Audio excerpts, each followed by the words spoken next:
Hello hello hello, क्या हाल चाल, क्या हाल चाल। एकदम बढ़िया। तो बच्चों, स्वागत है आपके अपने यूट्यूब चैनल राशनदीप फिजिक्स में। आप लोगों की डिमांड पर मैं लेकर आ चुका हूँ जेई मेंस के लिए मोशन अंडर ग्रेविटी का कंसेप्ट। ये आपके नीट में भी काम में आएगा, बोर्ड में भी काम में आएगा, हर जगह काम में आएगा और इसके कुछ अच्छे सवाल भी हम ट्राई करके देखेंगे, ठीक है ना। तो मोशन अंडर ग्रेविटी बहुत इंपॉर्टेंट टॉपिक माना जाता है। बच्चे बड़े कंफ्यूज रहते हैं इस टॉपिक में, बट बहुत ईजी है। मैं आपको पहले कंसेप्ट सिखाऊंगा कि मोशन अंडर ग्रेविटी क्या होता है, उसके कैसे फॉर्मूले होते हैं, किस तरह से हमको अप्लाई करने होते हैं, शॉर्टकट बताऊंगा। फिर आप इजीली क्वेश्चन को सॉल्व कर पाएंगे, ठीक है। तो चलिए स्टार्ट करते हैं। सबसे पहले मोशन अंडर ग्रेविटी की कहानी को समझते हैं। देखो इधर, तो इधर ध्यान दीजिएगा बेटा। चूंकि ये कॉम्पिटेटिव एग्जाम की क्लास है तो उसको कॉम्पिटेटिव अप्रोच से भी करने की कोशिश करेंगे, ये थोड़ा सा ध्यान रखिएगा, ठीक है ना। फिर भी मैं कंसेप्ट आपको सारे बताऊंगा, टेंशन लेनी। सपोज दैट ये हमारी अर्थ का सरफेस है। पूरा बेसिक से स्टार्ट करेंगे। अर्थ, अरे भाई ये अर्थ है हमारी, ठीक है।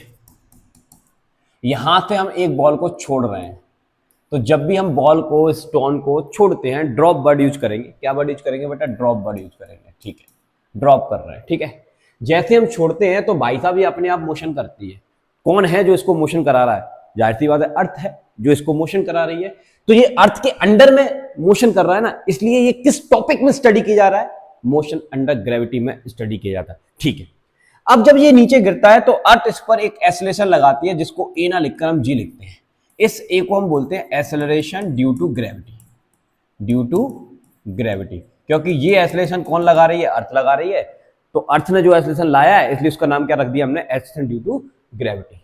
कई केसेस में इसकी वैल्यू को 9.8 हम लेते हैं, ये इसकी वैल्यू है।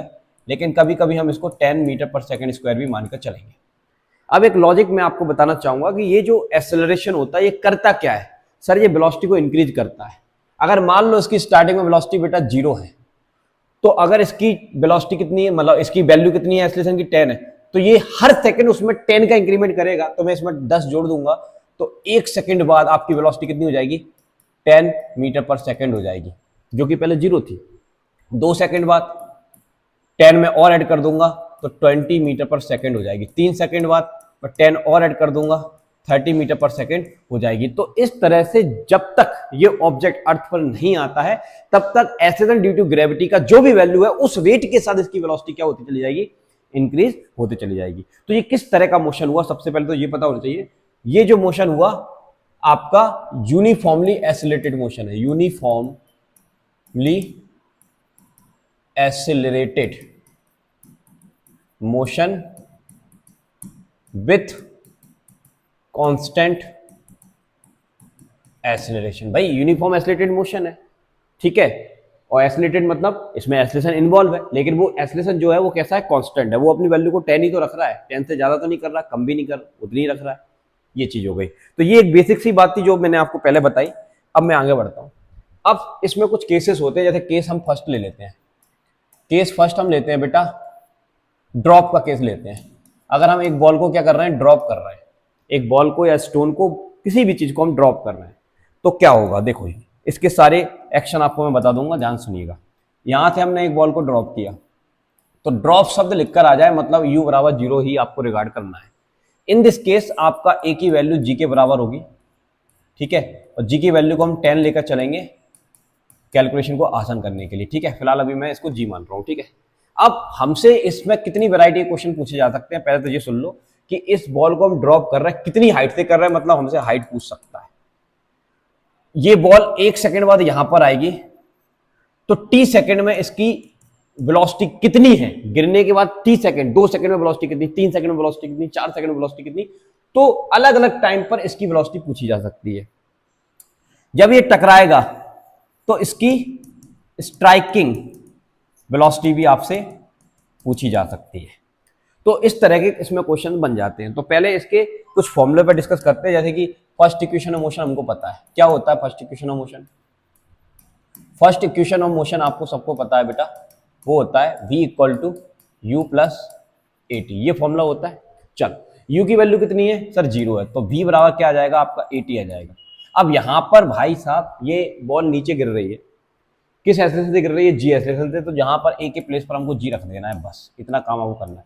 अब ये एक ऐसा फॉर्मूला आपके सामने आ गया है। यहां पर वेलोसिटी जो है this is a function of time, g is a constant, और यहां पर वेलोसिटी जो है फंक्शन है टाइम का। यानी कि टाइम डालते जाऊंगा वेलोसिटी निकालते जाऊंगा, टाइम डालते जाऊंगा वेलोसिटी निकालते जाऊंगा, ठीक है ना।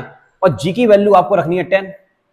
तो बताओ चलो, यहां पर अगर मान लो मैं यहां पर इसकी वैल्यू रखता हूं 1 सेकेंड और जी की वैल्यू है 10, तो 1 सेकंड बाद मेरी वेलोसिटी कितनी है 10, 2 सेकंड बाद 20, 3 सेकंड बाद 30, 4 सेकंड बाद 40।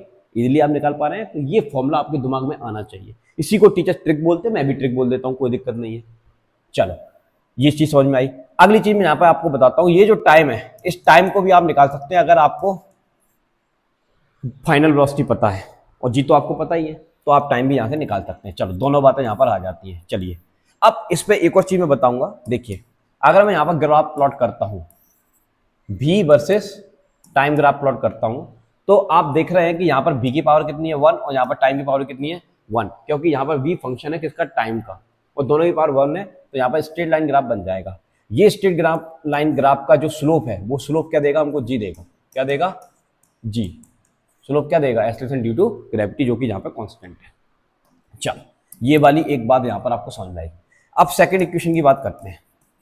सेकंड इक्वेशन की मैं बात करता हूं, तो सेकंड इक्वेशन आपको पता है एस इक्वल टू क्या होता है, ut plus half AT square होता है, ये होता है साफ। चलो अब यहां पर u की वैल्यू 0 है, इसको हटाओ और हम हाइट की चर्चा कर रहे हैं, तो यहां पर h लिख लेता हूं। ये आ गया 1/2। अब यहां पर इसकी जगह लिख देता हूं g और ये हो जाएगा t स्क्वायर। एक तो ये फॉर्मूला आपके सामने आ जाता है, बट मैं कहता हूं इसको भी यूज करने की जरूरत नहीं है, आप बहुत ईजी कर सकते हैं इसको। जी की वैल्यू को 10 रखिए यहां पर। जैसे ही आप जी की वैल्यू को 10 रखेंगे तो ये 5 आएगा, तो h बराबर आ जाएगा 5t स्क्वायर। अब इससे खेलिए आप, इससे खेलिए आप। अगर आपने टी की वैल्यू को 1 रखा तो आप कितना चलेंगे 5, 1 सेकंड में कितना मीटर नीचे गिरेगी बॉल, 5 मीटर। 2 रखेंगे तो 2 का स्क्वायर कितना होता है 4, 4 पंजे 20, तो 20 मीटर। इसी तरह से यहाँ पर आप 3 रखेंगे, 3 का स्क्वायर कितना होता है 9, 9 पड़म 45, तो 45 मीटर चलेगी। 4 रखेंगे 80 मीटर चलेगी। इस तरह से आप टाइम डालते जाएंगे, हाइट निकालते जाएंगे। तो ये मैं ज्यादा यूज करता हूँ इस फॉर्मूले को और कैलकुलेशन। ठीक है, समझ में आ गई बात। चलो तो ये दो इक्वेशन के बारे में हमने यहाँ पर डिस्कस की। तीसरा इक्वेशन समझते हैं। तीसरा इक्वेशन क्या होता है, थर्ड इक्वेशन, जिसको मोशन अंडर ग्रेविटी में हम अप्लाई करेंगे। V square equal to u square plus के 2as। चलो ये तो 0 हो गया, हटाओ इसको, ये आ गया 2gh। तो ये स्ट्राइकिंग वेलोसिटी दे देगा यहां पर आपको दिस मच, ये आ जाएगा। क्लियर है। अगर हम इसके ग्राफ की तरफ जाते हैं तो इसका ग्राफ कैसा बनेगा, v का हाइट के साथ रिलेशन है, दिस इज द ग्राफ, इसका ग्राफ बन जाएगा, कोई दिक्कत नहीं है। लेकिन अगर हम यहां जाते हैं, इसका ग्राफ कैसा बनेगा भाई, यहां पर आप देखेंगे तो इसका ग्राफ बनेगा पैराबोलिक। कैसा बनेगा, पैराबोलिक। इस तरह से ऐसा ग्राफ बन जाएगा या ऐसा ग्राफ बन जाएगा, ये डिपेंड करेगा साइन माइन पर। ठीक है, लेकिन बनेगा कैसा, पैराबोलिक, क्योंकि इसकी पावर 2 है, इसकी पावर 1 है। देखो यहाँ 1 है, तो इसका ग्राफ इस तरह से बनेगा। ठीक है, पैराबोलिक टाइप का।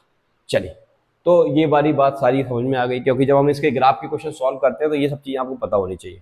करेक्ट है, समझ में आ गई बात। चल अब हम इसमें एक और केस लेते हैं। सबसे पहले तो कि अगर हम एक बॉल को ऊपर की तरफ थ्रो कर रहे हैं, ठीक है, क्या कर रहे हैं, थ्रो। सपोज दैट मैंने यहां पर एक सरफेस बनाई, ये अर्थ की सरफेस है, ठीक है। यहां पर खड़े होकर मैं एक बॉल को ऊपर की तरफ थ्रो कर रहा हूं। यहां पर बॉल को क्या कर रहा हूं, थ्रो कर रहा हूं वर्टिकली अपवर्ड डायरेक्शन। तो for vertical direction, for vertically upward direction, upward direction, ठीक है। तो अपवर्ड डायरेक्शन में इस बॉल को मैं थ्रो कर रहा हूं। तो आपको ये पता होना चाहिए कि जब ये बॉल ऊपर जाएगी जाएगी जाएगी जाएगी जाएगी, तो इन दिस केस अब यहां पर एक चीज आती है जो बच्चे अक्सर गलती कर जाते हैं। यहां पर रेफरेंस हमको लेना पड़ेगा प्लस माइनस का। देखिए, तो ये आपकी डायरेक्शन प्लस एक्स है, ये आपकी डायरेक्शन माइनस एक्स है, ये ऊपर प्लस वाई है और नीचे माइनस वाई है। ये हमने अपने रेफरेंस के लिए मान लिया है, आप किसी को भी प्लस माइनस मान सकते हैं, नो प्रॉब्लम। अब यहां पर मैं आपको बता दूं कि जब ऊपर की तरफ जाएंगे तो पॉजिटिव डायरेक्शन है, तो ये सारी वैल्यूज हमको पॉजिटिव लेनी है, और जो नीचे की तरफ है उनकी वैल्यू नेगेटिव लेनी है। लेकिन मैं आपको बोलता हूं इसकी भी जरूरत नहीं है, ध्यान से सुन। ये जो u है ना, u के अपोजिट जो भी कुछ होगा उसको नेगेटिव लेना है, खत्म हो गई बात। तो u के अपोजिट g है, तो इसकी वैल्यू आपको कैसे ले लेनी है, नेगेटिव ले लेनी है। कैसे ले लेनी है बेटा, नेगेटिव। बस u की डायरेक्शन में जो भी कुछ होगा वो सब पॉजिटिव लेना है। इस रेफरेंस को दिमाग में चिपकाएगा, आसानी से क्वेश्चन बन जाएंगे, कोई दिक्कत नहीं। इसको लिखने की भी जरूरत नहीं पड़ेगी कि किसको पॉजिटिव माने किसको नेगेटिव माने। u की डायरेक्शन में जो भी है वो पॉजिटिव है, u की अपोजिट डायरेक्शन में जो भी है वो नेगेटिव है, खत्म हो गई बात। अब इसमें क्या वेराइटी बनेगी भाई, ये ऊपर जा रहा है, जी नीचे काम कर रहा है। अगर मान ले तेरी वेलोसिटी है 10 मीटर पर सेकेंड, तो चलो चलो अभी एक काम करते हैं, अभी कुछ नहीं लेते, अभी सिंपल अपन समझते हैं कि ये बॉल ऊपर जा रही है, ग्रेविटी नीचे काम कर रही है। ग्रेविटी का काम होता है या तो वेलोसिटी को इंक्रीज कर दो या घटा दो। तो ये तो भैया नेगेटिव एक्सेलरेशन है, तो ये तो वेलोसिटी को घटाएगा ना भाई, तो ये वेलोसिटी को घटाएगा, तो ये ऊपर जाके यहाँ पर आके इसकी वेलोसिटी क्या हो जाएगी, जीरो हो जाएगी at maximum height, at maximum height. तो मैक्सिमम हाइट पर जाके इसकी वेलोसिटी क्या हो जाती है बेटा, जीरो हो जाती है, कोई दिक्कत वाली बात नहीं है। तो ये हाइट कितनी है ये बता दो इस क्वेश्चन में, ये हमसे पूछा जा सकता है। कितने टाइम बाद इसकी फाइनल वेलोसिटी जीरो हो जाएगी ये बता दो हमको। इनिशियल वेलोसिटी अगर हमको दी नहीं हो तो वो बता दो। तो ये हम सब कैसे करेंगे, तो आइए समझते हैं। सबसे पहले कुछ नहीं होता, वही इक्वेशन ऑफ मोशन घूमते रहते हैं घुमा फिरा के। इक्वेशन ऑफ मोशन फर्स्ट देख लेते हैं। v बराबर क्या होता है, u प्लस ए टी, ये होता है भाई। अब इस केस में v जीरो है तो ये जीरो हो गया तेरा। अब इसकी जगह देखो, a की जगह क्या रखूंगा, माइनस का g, तो यहां पर रख दूंगा माइनस का g, तो ये हो जाएगा माइनस का g। इसको यहाँ फेंकूंगा तो जी टी बराबर क्या आ जाएगा, u, तो t की वैल्यू कितनी जाएगी, u बाई जी। तो ये फॉर्मूला में भाई साहब इतना इंपॉर्टेंट फॉर्मूला है, इसको मैं कभी भी किसी जगह भी यूज कर लेता हूँ। जैसे यही फॉर्मूला देखो मैंने यहाँ पे बनाया था अभी, बट यहाँ पर किसकी इंफॉर्मेशन आ रही है, v की इंफॉर्मेशन आ रही है। 1 सेकंड बाद कितना, 2 सेकंड बाद कितना, और यहाँ पर इंफॉर्मेशन किसकी आ रही है कि भाई आप यहाँ पर जब बॉल ऊपर जा रही है तो उस समय आपने उसको कितनी स्पीड से फेंका है, तो कितने टाइम बाद उसकी वेलोसिटी जीरो हो जाएगी। तो यहाँ से आप निकाल सकते हैं डायरेक्ट। अब सुनना ध्यान से, अब ध्यान सुनना। अगर मान लो तुम्हारी u की वैल्यू है 10, तो g की वैल्यू कितनी है 10, तो 1 सेकंड में आपकी फाइनल वेलोसिटी कितनी हो जाएगी, जीरो। अगर आपने उसको 10 मीटर पर सेकंड की रफ्तार से फेंका। अगर मान लीजिए आपने ऑब्जेक्ट को 20 मीटर से फेंका, 20 मीटर पर सेकंड, तो g की वैल्यू आप 10 ले रहे हैं, तो 2 सेकंड में आपकी फाइनल वेलोसिटी कितनी हो जाएगी, जीरो।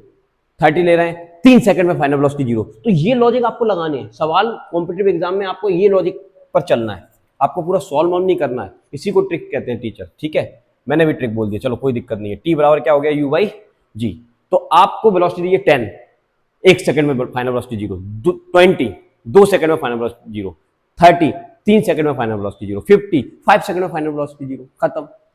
चलो, तो फर्स्ट इक्वेशन से हमको टाइम निकालने का एक बढ़िया फॉर्मूला मिल गया। सेकंड इक्वेशन की बात करते हैं, देखिए जरा ध्यान से।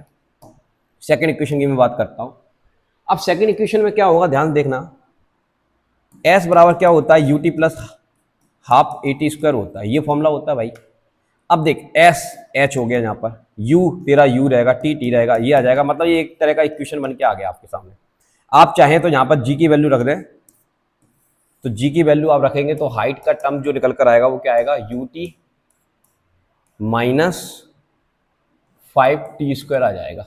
कितना आ जाएगा, 5t स्क्वायर, ठीक है ना। तो ये इक्वेशन आपको देखने को मिल जाएगा यहाँ पर, पैराबोलिक, ठीक है, टाइम की पावर 2।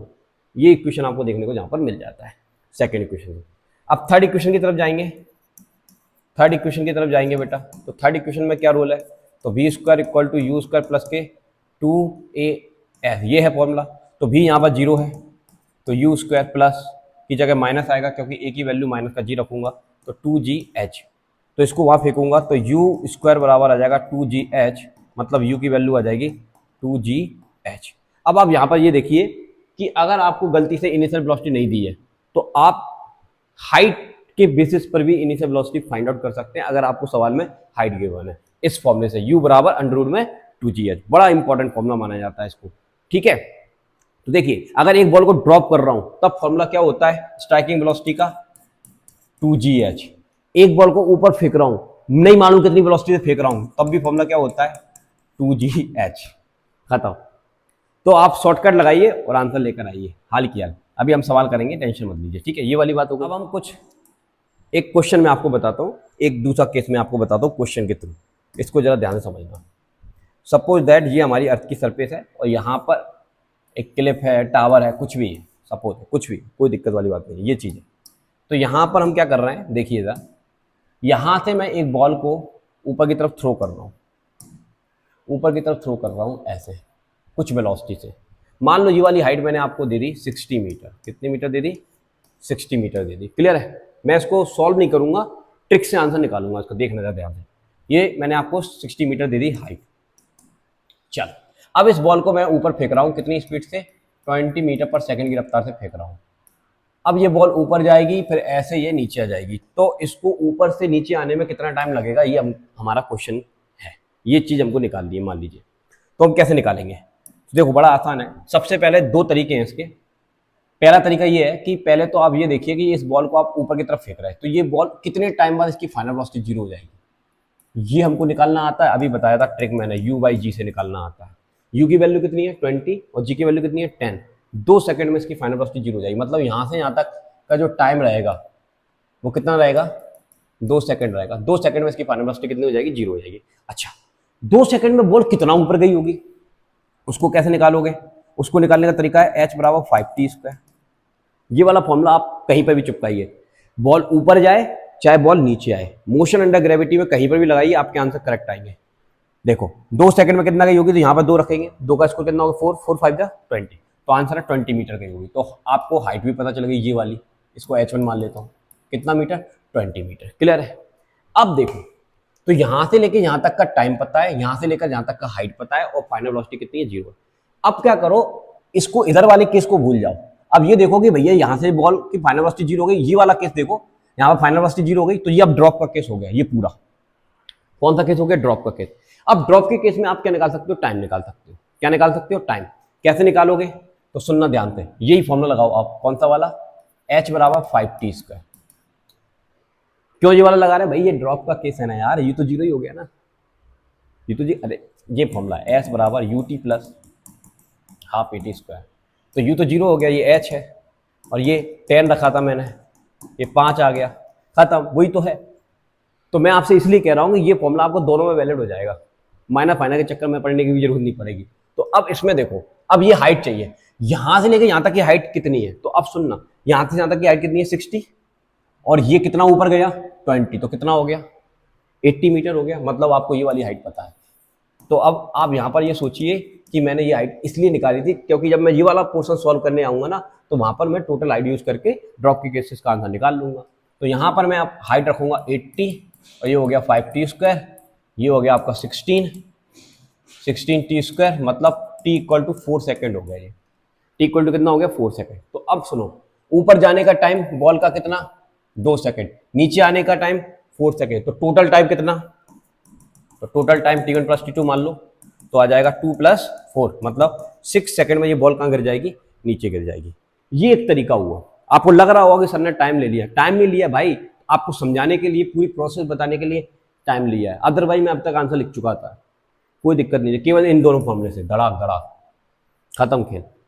अब यार दूसरा तरीका क्या था, ये देखो, ये इनिशियल पॉइंट है, ये फाइनल पॉइंट है, ये बॉल घूमकर वापस यहाँ आई होगी, फिर यहाँ से यहाँ तक, तो कुल मिला के इसने डिस्प्लेसमेंट की बात करूं तो डिस्प्लेसमेंट तो इतना ही तय किया होगा ना इसने। तो इसको इस तरह से भी कर सकते थे, ये वाला फॉर्मूला लगा के s बराबर ut प्लस हाफ at² वाला कंडीशन।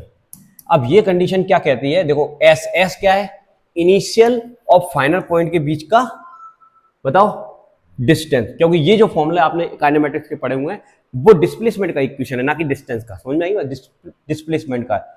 अच्छा, बॉल कहाँ जा रही है, ऊपर जा रही है, और ये डिस्टेंस कहाँ की तरफ है, नीचे की तरफ। बस यहाँ पर थोड़ा सा साइन का आपको ध्यान रखना पड़ेगा। ये 60 हो जाएगा, u की वैल्यू आपकी 20t हो जाएगी, और यहाँ पर g भी नीचे की तरफ है, तो हाफ माइनस का 10t², तो ये कैंसिल हो जाएगा, तो ये माइनस का 60 = 20t, और ये आ जाएगा 5t²। इसको हम इधर फेंक देंगे, 5t पॉजिटिव हो जाएगा, ये इधर आएगा 20t हो जाएगा, और माइनस का 60 है = 0। बस आप 5 का डिवाइड कर दीजिए, इसकी फैक्टर कर लीजिए, तो आपको एक वैल्यू माइनस में एक वैल्यू प्लस में मिल जाएगी। तो ऐसे भी इसका आंसर निकाला जा सकता है। तो कई टीचर इसको ऐसे सॉल्व करते हैं, कई टीचर इसको ऐसे सॉल्व करते हैं, आपको जो बेस्ट लगे आप वैसे करिए, बट मुझे ये तरीका ज़्यादा सही लगता है तो मैं इसको उड़ा देता हूँ। इसमें फालतू में फैक्टर वैक्टर कौन बताएगा। समझ में आ गई बात। अब मैं आपको एक क्वेश्चन कराता हूँ जेईई मेंस का, जेईई एडवांस में भी ये क्वेश्चन पूछा गया था, काफ़ी बढ़िया क्वेश्चन है। देखिए, अब यहाँ पर ग्राफ के बारे में चर्चा की जा रही, ध्यान सुनना क्वेश्चन क्या कह रहा है। 2 stones are thrown up simultaneously from the edges of a cliff। एक क्लिफ है, सपोज दैट ये क्लिफ है, ओके। इसकी क्लिफ की हाइट दे रखी है इन्होंने 240 मीटर, करेक्ट है, 240 मीटर हाइट दे रखी है, ठीक है। अब हम क्या कर रहे हैं, यहाँ से 2 स्टोन है, एक स्टोन हम मान लेते हैं 1 स्टोन है, ये पहला स्टोन है, इसको फेंक रहे हैं, और दूसरा स्टोन है, इसको भी फेंक रहे हैं। तो दूसरे स्टोन की स्पीड दे रखी है 40 मीटर पर सेकेंड, और पहले स्टोन की स्पीड दे रखी है 10 मीटर पर सेकेंड। अब इस क्वेश्चन में बच्चा दुनिया भर का मैथमेटिक्स लगाएगा, लेकिन कुछ नहीं करना तुम्हें। मैंने जो ट्रिक बताई आप उससे तुरंत आंसर निकाल दोगे और बता दोगे इसमें कौन सा ग्राफ सही रहने वाला है।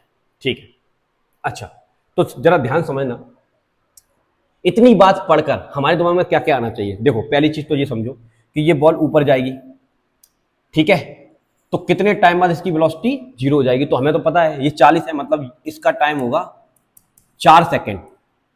4 सेकंड में इसकी फाइनल वेलोसिटी क्या हो जानी है, 0 हो जानी है। सही है, इसकी वेलोसिटी कितनी है 10, यानी कि 1 सेकंड में, कितने सेकंड में, 1 सेकंड में इसकी फाइनल वेलोसिटी कितनी हो जानी है, 0 हो जानी है। अब दोनों को टी क्यों माना, क्योंकि दोनों को एक साथ फेंका गया है। तो भाई इसकी काउंटिंग 1 सेकंड बाद इसकी फाइनल वेलोसिटी 0 हो जाएगी, और इसकी काउंटिंग में 4 सेकंड बाद इसकी फाइनल वेलोसिटी 0 होगी। क्लियर है, इतनी बात समझ में आ गई। अब मैं टोटल टाइम निकालना चाहता हूँ कि भैया ये जब ये ऊपर गई तो ये नीचे कितने टाइम में आई, ये जब ऊपर जाके फिर ये कितने टाइम में नीचे आई। ठीक है, तो कैसे निकाला, अभी मैंने आपको तरीका बताया था। तो सबसे पहले एक काम करो, ये वाली स्टोन ऊपर गई, 1 सेकंड में इसकी वेलोसिटी कितनी हो गई, 0 हो गई। तो ये 1 सेकंड में कितना ऊपर गई होगी, तो आंसर ये 5 मीटर ऊपर गई होगी। किस फॉर्मूले से बताया सर आपने, तो मैंने अभी बताया था 5t² को कहीं पर भी चिपका दो, चाहे ऊपर जाए चाहे नीचे जाए, चिपका दो आप, तो 5 सेकंड में। ठीक है, अब 5 सेकंड में इसकी फाइनल वेलोसिटी क्या हो गई, 0 हो गई। अब उसके बाद ये नीचे गिरेगी, तो नीचे गिरेगी तो मैं अब क्या करूंगा, मैं फॉर्मूला लगाता हूं, कौन सा वाला फॉर्मूला लगाता हूं, चलो इसका जो डिस्प्लेसमेंट नीचे आएगा उसके लिए मैं फॉर्मूला लगा लेता हूं, यही वाला लगा लेता हूं, h बराबर 5t²। तो टोटल हाइट कितनी है, पहले ये देखो, यहां से लेकर यहां तक की हाइट कितनी है, देखो 240 प्लस 5, तो ये तो हो जाएगी 245, और ये 5t² आ जाएगा। करेक्ट है। अब इसको आप कैंसिल कर लीजिए, तो 5 से ये चला जाएगा आपका कितनी बार में, 55 25 20 मतलब 4 45 नहीं 47 बार में जाएगा। ठीक है, और यहां से अपन स्क्वायर हटा लेंगे तो इसका कितना आ जाएगा, सही किया है मैंने, 47 गलत लिख किया है, 49 आएगा। कितना आएगा, 49। ठीक है, तो यहां पर आ जाएगा आपका 7, टी की वैल्यू कितनी आ जाएगी, 7 आ जाएगी। अब 1 सेकेंड इसको ऊपर जाने में लगा, किसकी वजह से, ये वाली वजह से, तो ये आ जाएगा आपका टोटल टाइम 8 सेकेंड। मतलब ये वाली जो बॉल है, फर्स्ट वाला स्टोन है, ऊपर गया 1 सेकेंड में, और ऊपर से नीचे आ जाए 7 सेकेंड में। ये निकाला ना इस फॉर्मूले से, नीचे कितने सेकंड में आ जाए, 7 सेकंड में आ जाए, तो टोटल टाइम ऊपर जाकर नीचे गिरने का कितना है, 8 सेकंड है। तो जो पहला वाला स्टोन है, जो फर्स्ट स्टोन है, ठीक है, उसका टाइम कितना आ गया, 8 सेकंड, मतलब वो 1 सेकंड में अर्थ पर गिर जाएगा। ठीक है, अब हम दूसरे स्टोन की बात करते हैं, सेकंड स्टोन की बात करते हैं, अब सेकंड स्टोन की क्या कहानी है, देखो ये ऊपर कितना ऊपर गया, 4 सेकंड में इसकी वेलोसिटी 0 हो गई। तो इस फॉर्मूले से 4 सेकंड में ऑब्जेक्ट कितना ऊपर जाती है, तो 4 सेकंड में जाती है 80 मीटर। कितना मीटर जाती है बेटा, 80 मीटर। तो टोटल हाइट देख लो कितनी है, 240 प्लस 80, 240 प्लस 80 कितना हो जाएगा आपका, ऐड करके देखेंगे तो ये हो जाएगा 120। कितना हो जाएगा बेटा, 120। तो ये आपको ये वाला फॉर्मूला जो दे रखा है, h बराबर 5t², यहाँ पर आ जाएगा 320 बराबर 5t²। करेक्ट है, ये आ जाएगा। अब इससे आप कैंसिल कर लेंगे, 64 टाइम में चला जाएगा t²। अब इसका स्क्वायर रूट करेंगे तो कितना आ जाएगा, ये आपका 8 सेकेंड आ जाएगा। तो 8 सेकेंड क्या है, ये फाइनल वेलोसिटी यहाँ पर 0 है, वहां से नीचे गिरने का टाइम है वो 8 सेकेंड है, लेकिन नीचे से यहां तक पहुंचने का टाइम कितना था, अभी हमने निकाला था 4 सेकेंड, तो 4 और इसमें ऐड कर देंगे तो ये आपका आ जाएगा 12 सेकेंड। यानी कि आपका दूसरा वाला जो स्टोन है वो ऊपर जाके नीचे गिरने में जो टोटल टाइम लेता है वो 12 सेकेंड लेता है, और जो पहला वाला स्टोन है वो ऊपर जाके नीचे गिरने में जो टाइम लेता है वो कितना लेता है, 8 सेकेंड लेता है। अब हम इस ग्राफ पर आते हैं। अब इस ग्राफ में आप ध्यान से देखेंगे, इन्होंने बोला है, क्या बोला है, ये सब दे रखा है, which of the following graph best represent the time variation of relative position of second stone with respect to first. चल अब इसको हम समझते हैं, जरा ध्यान समझना। यहां पर देखो पोजीशन दे रखी है इन्होंने, इसका थोड़ा सा आप समझिएगा। जैसे मैं बात करता हूं y1 की बात करता हूं, y1 पहला था, तो फॉर्मूला क्या होता है, s बराबर ut प्लस हाफ at², ये फॉर्मूला होता है। ये फॉर्मूला होता है सर, हमें कोई दिक्कत नहीं है। अब यहाँ पर आप देखेंगे तो भाई हम ऊपर की तरफ फेंक रहे हैं। कहाँ की तरफ फेंक रहे हैं? ऊपर की तरफ फेंक रहे हैं। कितनी स्पीड से फेंक रहे हैं? 10 की स्पीड से फेंक रहे हैं। वो टाइम में मान लेता हूँ टी है, और भाई साहब इसको कितना लेना पड़ेगा? हाफ 10 टी स्क्वायर, तो ये कैंसिल हो जाएगा। तो बाय वन की वैल्यू आपको मिल जाएगी 10 टी माइनस का 5 टी स्क्वायर। ये मतलब मैंने पोजीशन निकाल ली टाइम के फंक्शन में, फर्स्ट टर्न की पोजीशन निकाल ली ऊपर जाने की टाइम के फंक्शन में। ये सेकेंड स्टोन की भी सेम आएगी, उसकी स्पीड कितनी है? 40 टी माइनस 5 टी स्क्वायर। अब पोजीशन का डिफरेंस निकालता हूं मैं यदि यहाँ पर, तो क्या आएगा? By two minus by one से this 40 t minus 5 t square, ये हो जाएगा प्लस माइनस का 10 टी प्लस का 5 टी स्क्वायर। ये कैंसिल हो जाएगा इससे, तो ये आ जाएगा आपका 30 टी। तो ये आ जाएगी by two minus by one, मतलब ये आपकी पोजीशन आ गई। फर्स्ट स्टोन की पोजीशन टाइम के फंक्शन में, सेकंड स्टोन की पोजीशन टाइम के फंक्शन में, और दोनों के बीच का सेपरेशन। तो अब आपने ये देखा कि यहाँ पर ये जो पोजीशन की पावर 1 है, और यहाँ पर टाइम के साथ जो चीज़ है इसकी पावर कितनी है? ये जो सॉरी इसके साथ जो लिखा हुआ है टाइम के साथ, इसकी पावर कितनी है? 1 है। तो यानी कि आपका जो ग्राफ बनेगा वो स्ट्रेट लाइन बनेगा, पहली चीज। दूसरी चीज, स्लोप के आगे मतलब टी के साथ कौन है? 30, जो कि प्लस साइन रखता है, मतलब स्लोप भी कैसा है? पॉजिटिव। तो यानी कि स्लोप कैसा होगा? पॉजिटिव होगा, और स्ट्रेट लाइन ग्राफ होगा। तो इससे तो ये बात पता चल गई कि भैया ये ग्राफ भी हो सकता है, ये भी हो सकता है, ये भी हो सकता है, ठीक है। लेकिन यहां पर ये समझ में नहीं आ रहा है कि कौन सा सही होगा यहाँ पर, क्योंकि स्ट्रेट लाइन तो सब में दे रखा है, पॉजिटिव स्लोप इसमें दे रखा है, पॉजिटिव स्लोप इसमें दे रखा है, पॉजिटिव स्लोप इसमें दे रखा है, पॉजिटिव स्लोप तो इसमें भी दे रखा हुआ है ऊपर जाने का, ठीक है, सब में पोजीशन के रिस्पेक्ट में। तो अब आप यहाँ पर एक चीज सोचेंगे, भाई जो पहला स्टोन है वो कितने टाइम में नीचे गिर जाता है? 8 सेकेंड में। तो ये 8 सेकेंड में पहला गिरा होगा, ठीक है। 8 सेकेंड में ये दूसरा भी गिरा होगा, ठीक है। अब यहां पर बोल रहा है कि ये 12 सेकेंड तक चला है। ये जो आप देख रहे हैं ना, ये आपको कैसा मोशन दिखा रहा है? लीनियर मोशन दिखा रहा है। ये जो पोजीशन का जो ग्राफ दिखा रहा है लीनियर दिखा रहा है, क्योंकि आपने पोजीशन वर्सेस टाइम ग्राफ पढ़ा हुआ है बेटा। पोजीशन वर्सेस टाइम ग्राफ में एसिलेटेड मोशन ऐसे दिखाते हैं, ना कि ऐसे,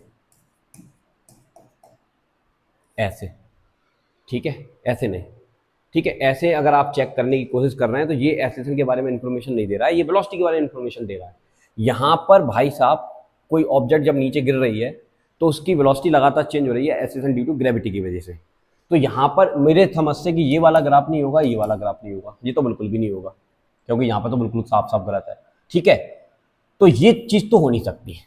क्यों नहीं हो सकती? क्योंकि जब कोई ऑब्जेक्ट नीचे गिरती है तो उसका इक्वेशन क्या होता है? हाफ जी टी स्क्वायर होता है, ये होता है। जैसे अगर इसको और एनालिसिस करते हैं, समझिए जरा, ये by two minus by one की बात कर रहा है, ठीक है। इनकी पोजीशन ये थी, ये वाली पोजीशन थी, देखो इसकी पोजीशन कितनी थी? 10 टी, और इसकी कितनी थी? 40 टी। चलो ये वाली चीज़ आ गई यहाँ पर, ओके। और इधर ये कैंसिलेशन होकर ये कट जाता है, ये वाली चीज़ आ जाती है। लेकिन अब मुझे ये बताइए कि जब पहला स्टोन 8 सेकेंड पर नीचे आके गिर चुका है तो उसकी पोजीशन तो 0 हो गई, खत्म करो उसको। अब कौन बचा? ये बचा। तो अगर मैं इसका इक्वेशन लिखने की कोशिश करूंगा, इसका इक्वेशन लिखने की कोशिश करूंगा, तो यहाँ पर जो भी आएगा मुझे उससे लेना देना नहीं है, लेकिन पीछे माइनस का क्या आएगा? हाफ जी टी स्क्वायर ही आएगा। अरे भाई फॉर्मूला क्या होता है? एस बराबर U T plus half A T square होता है। चलो देखो फिर से सुनो, कोई दिक्कत वाली बात नहीं। By two minus by one है, तो बाई टू की वैल्यू क्या होगी बताओ? बाई टू कितना है? ये है 40 टी माइनस का 5 टी स्क्वायर, यही है। और बाई वन कितना है? तो आंसर है बाई वन की वैल्यू आपने 0 मान ली। कितनी मान ली आपने? 0, क्योंकि भाई 8 सेकेंड पे तो वो धराशायी हो गया, वो तो नीचे गिर गया ग्राउंड में। लेकिन भाई ये तो अभी चल रहा है ना, तो बाई टू ये 0 हो गया, इसको मैंने हटा दिया, तो आपके पास फॉर्मूला केवल इतना बचेगा, इतना फॉर्मूला बचेगा। अब इसमें इसकी पावर 1 है, इसकी पावर कैसी है? टी की पावर 2 है, और सामने क्या लगा हुआ है? माइनस। तो स्लोप इसका कैसा है? नेगेटिव है। और ग्राफ कैसा बनेगा?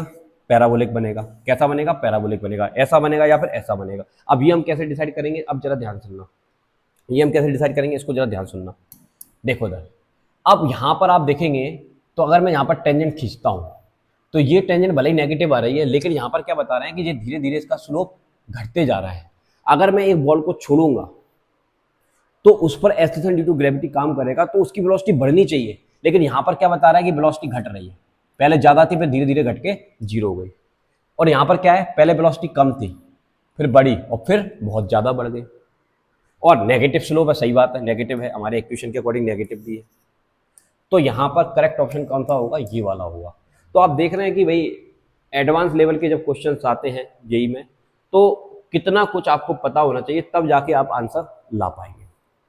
ठीक है, इसको पेशेंस के साथ देखना ध्यान से, सारी चीज़ें आपको समझ में आएंगी, कहीं कोई दिक्कत वाली बात नहीं है। ठीक है, बस ये सिर्फ कैलकुलेशन मैंने इसलिए सोच के कराई आपको कि ताकि आप उस चीज़ को पकड़ पाए, विजुलाइज कर पाए कि भाई वो ग्राफ कैसे यहाँ पर होने वाला है। ये बात आपको समझ में आई होगी कि यहाँ पर पाई1 की वैल्यू क्यों जीरो ली गई है, क्योंकि वो 8 सेकेंड में उसका पोजीशन खत्म कर दीजिए, वो तो जीरो हो गया, अब उसकी बात कर ही नहीं रहे। लेकिन बाई2 तो अभी हवा में है ना, उसको तो 8 सेकेंड के बाद 9 सेकेंड, 10 सेकेंड, 11 सेकेंड ऐसे चलना है। ठीक है, और वो किसके अंडर में चलेगा, ग्रेविटी के अंडर में चलेगा। ग्रेविटी के अंडर में चलेगा तो जाहिर सी बात है पैराबोलिक मोशन होगा, तो पैराबोलिक मोशन होगा तो इस तरह का ग्राफ बनेगा। This is the correct answer. तो यहाँ पर इस चैप्टर में मैंने मोशन अंडर ग्रेविटी का आपको कंसेप्ट समझाया, और साथ में एक ये कुछ क्वेश्चन, ये वाले क्वेश्चन और उसी क्वेश्चन से रिलेटेड ये ग्राफ का एक बढ़िया क्वेश्चन मैंने आपको करा के दिया। अगर आप और भी क्वेश्चन चाहते हैं, बढ़िया हार्ड लेवल के क्वेश्चन चाहते हैं, तो प्लीज़ मुझे कमेंट करिएगा। मिलते हैं नेक्स्ट वीडियो के साथ। जय हिंद, जय भारत, थैंक यू।